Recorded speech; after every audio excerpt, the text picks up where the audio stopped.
Desde hace algún tiempo, nuestra sociedad se ha enfermado. Muchas personas olvidaron darle mantenimiento a lo que algunos llaman alma, otros espíritu o bien emociones. Esta enfermedad les ha afectado determinantemente en todos los ámbitos donde se desarrollan.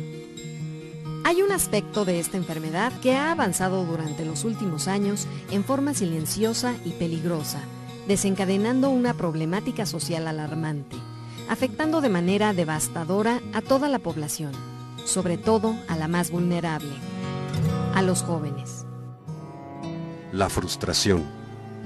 Algunos estudiosos definen la frustración como un estado de decepción creado emocionalmente cuando alguien espera realizar su deseo y se ve impedido de hacerlo. Estudiosos de fenómenos sociales consideran como un verdadero problema la baja tolerancia a la frustración, que implica una sensibilidad excesiva hacia todo lo desagradable. Lo feo es espantoso. Lo malo es horrible. Lo molesto es insoportable. Y las situaciones realmente difíciles son traumas, alterando casi de manera definitiva el rumbo de su vida, modificando convicciones, valores y relaciones. De este modo, la vida de estas personas está llena de tragedias y acontecimientos estresantes. Con frecuencia se sienten de mal humor, agitados, ansiosos, tristes, resentidos, humillados o enfadados con el mundo que debería estar ahí para satisfacer todos sus deseos. Se sienten víctimas, se quejan continuamente y culpan a los demás y al mundo. Las personas con baja tolerancia a la frustración siguen manteniendo un modo inmaduro de ver las cosas, tal y como lo hacían en la infancia. Creen que tienen que obtener todo lo que quieren y exigen. Ordenan e insisten para que se satisfagan sus deseos a toda costa. Creen que es necesario que la vida sea siempre fácil y cómoda. Creen que cualquier dificultad, demora o fracaso es demasiado horrible para soportarla. Confunden sus deseos con necesidades. En las investigaciones realizadas sobre la personalidad de los adictos, la baja tolerancia a la frustración ha sido siempre el rasgo más típico y consistente, pues hacen lo que desean en el mismo momento en que ese deseo aparece en su mente, sin ser capaces de soportar la espera. Si quieren algo, lo quieren ya. Por este motivo, la baja tolerancia a la frustración suele estar presente en problemas relacionados con la dificultad en el control de sus impulsos, como las adicciones. Imaginemos una persona con baja tolerancia a la frustración y con problemas de habilidades sociales. En situaciones interpersonales, siente una ansiedad de la que quiere huir a toda costa. Entonces descubre que un modo de hacerlo es evadiendo el dolor, y por ello recurre al alcohol. Cuando bebe, se desinhibe, se tranquiliza y puede disfrutar de sus relaciones con los demás. Después ya no bebe para sentirse a gusto con los demás, sino porque la pasa mal cuando no recibe la dosis que le pide su cuerpo. Es como un callejón sin salida que va a más. La depresión y el vacío es cada vez mayor. El deseo de aliviarlo y la dosis también. Paradójicamente, aquello que causa el dolor es lo mismo que lo alivia.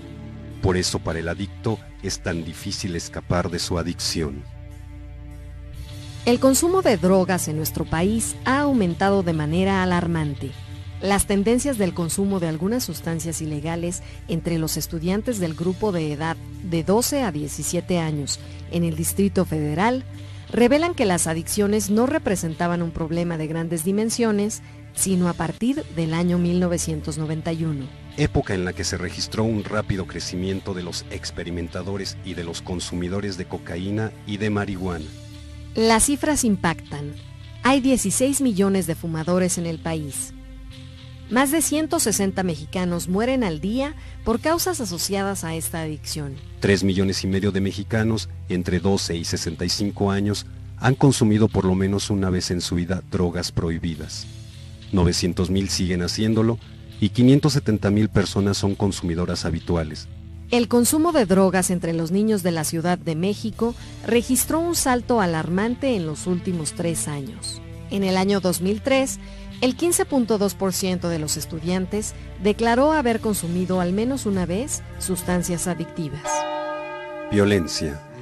La violencia es por demás un fenómeno inquietante, porque no solo se trata de hechos, sino de un clima, una atmósfera, un ambiente en estado de putrefacción del que nadie queda a salvo.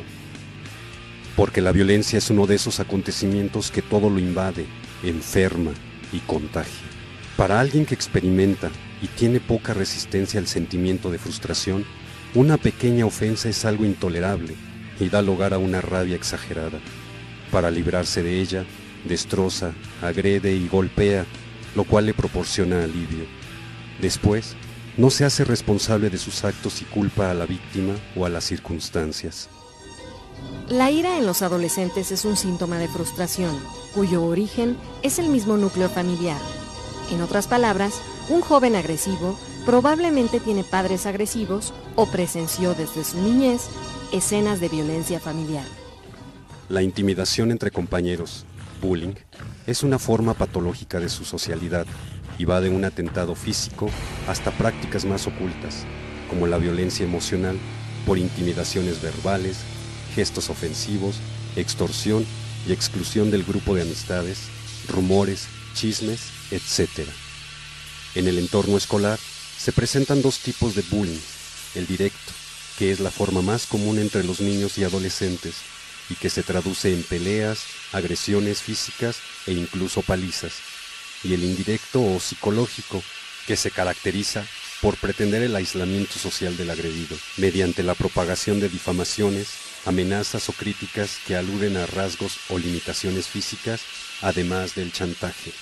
De acuerdo con la publicación realizada por la Red de los Derechos de la Infancia en México, la tercera causa de muerte en jóvenes de entre los 15 y 24 años son los homicidios y las agresiones físicas. Este fenómeno refleja que los jóvenes resuelven sus diferencias por la vía de la violencia, lo cual conlleva la pérdida del valor de la vida humana. Es verdaderamente alarmante y triste la muerte de jóvenes en riñas, víctimas a patadas o a golpes, seguramente por algún detalle insignificante. El potencial de vida perdido muchas veces en la oscuridad del olvido o del anonimato jamás es recuperado, significando para amigos y familiares un dolor difícilmente superable. Entre los síntomas que presentan los agredidos en actos violentos, se encuentra que son personas deprimidas o tristes, se muestran agresivos con sus padres o maestros, bajan el promedio de sus calificaciones y pretextan diversos argumentos para no asistir a clases. Un paquete de sentimientos que acompañan a la víctima de violencia va desde la desolación, el desamparo, la angustia, la inseguridad, la amargura, el temor, el rencor, el miedo hasta el odio. El agredido entonces ha quedado en las condiciones necesarias para sentirse totalmente frustrado. ¿Círculo vicioso? Posiblemente. Frustración, adicción, violencia. En el movimiento Buena Voluntad 24 Horas de Neuróticos Anónimos, existen experiencias de diferentes personas que han sufrido en carne viva esta frustración, viviendo emocionalmente en ruinas, sin voluntad o resistencia a la vida, y gracias a la terapia, los traumas se van convirtiendo en solo malas experiencias. Las malas experiencias en situaciones de fortaleza. El enojo y coraje se van convirtiendo en alegría, y donde alguna vez hubo caos, desolación, tristeza, amargura, celos, depresión y ansiedad, hoy existe una sonrisa. Movimiento Buena Voluntad 24 Horas de Neuróticos Anónimos.